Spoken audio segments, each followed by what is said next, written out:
When I was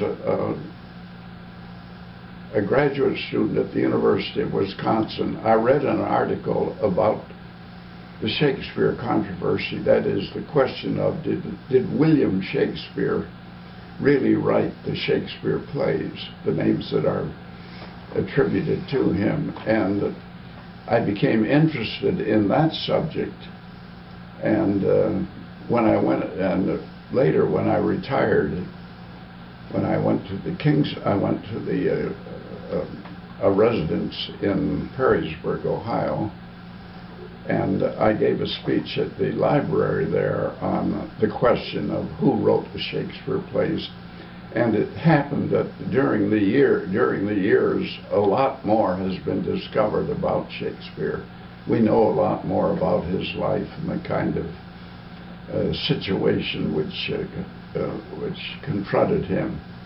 And there's a new book called Contested Will, which is a very clever. That's by Shapiro. I think it's by Professor Shapiro. Yeah. He adds a lot to the what we know about Shakespeare and who wrote the play. Shakespeare, but there are still there are about 50 or 60 people who are mentioned as possible writers of the Shakespeare plays. Some of them are just ridiculous. For example, that Queen Elizabeth wrote them, which is nonsense.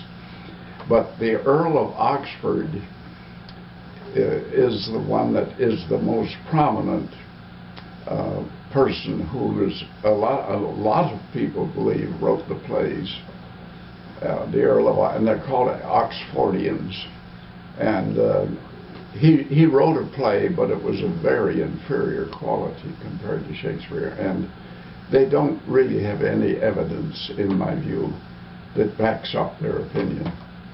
So the answer to the question, who wrote the Shakespeare plays, as far as you're concerned, is an answered question. Oh, yeah. Shakespeare wrote Shakespeare, without any question. I'm 100% certain that Shakespeare, the person that we know as William Shakespeare, who was born in Stratford, England, is the person who wrote the Shakespeare plays.